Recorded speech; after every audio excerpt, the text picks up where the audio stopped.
Hi, I'm Jessica Marksbury for Golf.com, and I am so excited to enjoy a round with the one and only Fox News anchor, Bill Hemmer. Hey, Jess. Bill, Great to see you. thank you so much for your cheers. time today. Right on. And we're drinking Dark and Stormies.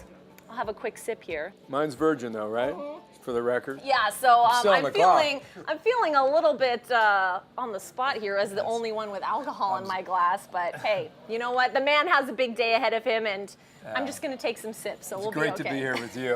What an awesome place we are here now. Okay, Shinnecock we're here. Yeah, we're at wow. Shinnecock Hills, a place that's very familiar for you. You've played here before, so tell me a little bit about golf in this area, because you're a local. You have a place, I believe, in Sag Harbor. Yeah, that's right. You've played a lot of these incredible courses that are on top 100 lists everywhere you go. What's your personal favorite? My home's about 25 minutes this way towards Sag Harbor. Do I have a personal favorite? This is really tough to beat. You know, National Golf Links of America, right next door, tough to beat. If you look at Google Maps where you are, you have 4 great courses that abut one another. Southampton, Shinnecock, National, and then a new course about 15 years ago, Sabonic. And they run right next to one another. And if you study C.B. McDonald, Charles Blair McDonald, and you study Seth Rayner, who was an irrigation engineer from East Hampton, New York, about 15 miles east of here. You know, when the two of these men came together with McDonald's background with golf and Rayner's background with engineering, you know, this marriage created, you know, what's such an awesome partnership that went all over North America to build and design these golf courses that still they're a testament to time and challenge and adventure and a lot of trouble. And if you were to drive 2 miles as the bird flies from here, you'll come into the Southampton Cemetery. And if you look really hard, you'll find the headstone for C.B. McDonald buried next to his wife, and just a little bit across the way is the headstone for Seth Rayner. So they were partners in life, and they are partners after as well.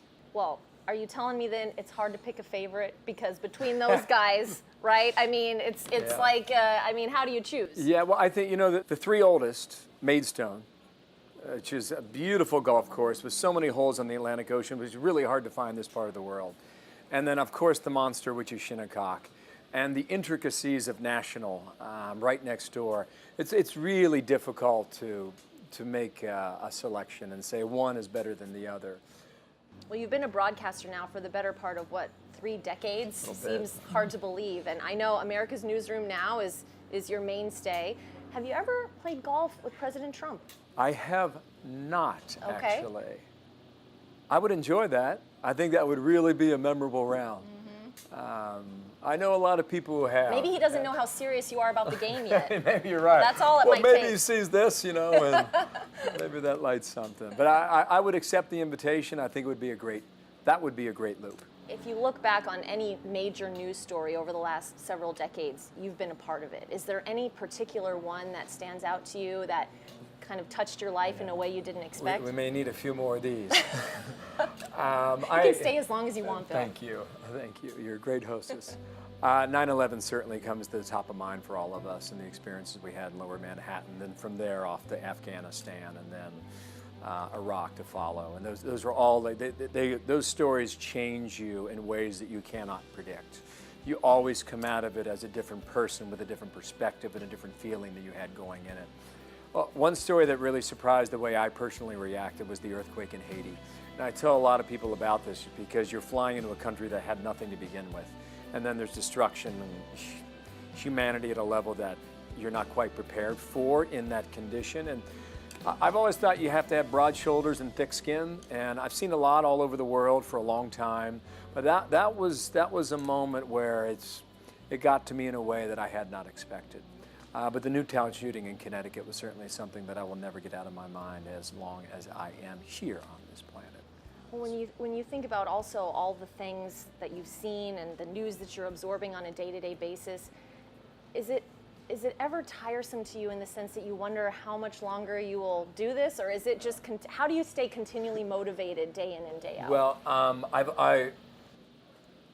I wanted to find a job in my life where I could learn something new every day, and that was really my quest.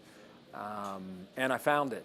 And so long as the mind is still challenged, you'll show up for work and you'll be interested. You'll be interested enough to dive into the deep details of a story in order to relay that to an audience. And that hasn't gotten tiring yet. Well, Bill, I can't thank you enough for your time and the work that you do. Thank you, Jess. Really appreciate it. You And cheers to getting to that single-digit handicap. Thank you I think so it's on the horizon for you. Thank you. And next time we'll have another one, okay? Sounds good. Thank you. Jess.